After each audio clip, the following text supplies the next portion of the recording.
Tulo ka barangay sa Lapu-Lapu City ati og 8 ka oras nga brownout kagabi human masabod sa usa ka wing van ang mga naka-attach nga kable sa mga telcos nga nagharag nga poste sa MECO. Ano ang report? Kalit lang ni PIDOC ang kuryente sa Barangay Bangkal, sa Akbuaya ug duha ka mga sitio sa Mactan. Human masabod sa usa ka wing van ang mga naka-attach nga kable sa mga telcos sa nagharag nga poste sa MECO alas 6:50 kagabi. Sayo nga nanira kagahapon kining tindahan at bang sa apektadong poste, apan nakugang na lang ang mga tindera ug ang tag-iya sa kalit nga buto-buto nga ilang nadungog.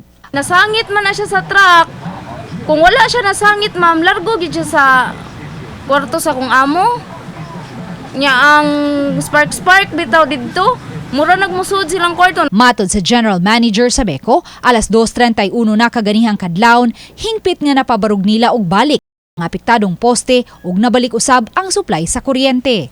We have a damaged pole and we replaced some wires aron ma-restore, but we apologize for our consumers for the long duration, but dili masayon ang trabaho. In fact, atong mga tao wala gid tanto ikuan kuno pa manihapon just to kanang make sure nga mahuman ang trabaho dayon.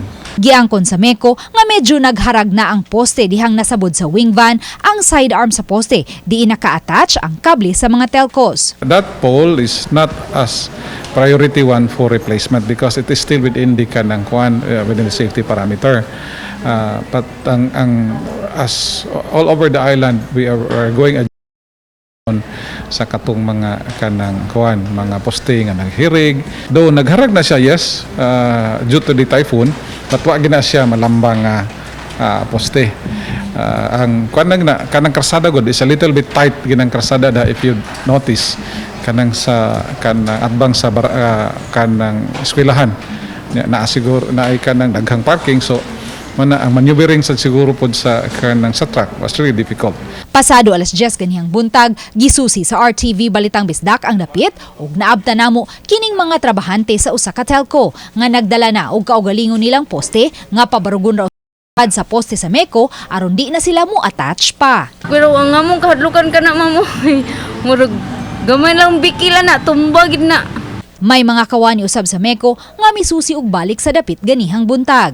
Kahinumduman, gihatagan og ultimatum ni Mayor Junard Ahong Chan hangtod sa Disyembre 16 ang tanang mga telcos sa paghipos sa nagbitay nilang mga kable. Ug kun dili, hayan dili na ma-renew ang ilang business permit sa dakbayan. Uban ni Marlon Melgazo, luan na. Balitang Bisdak.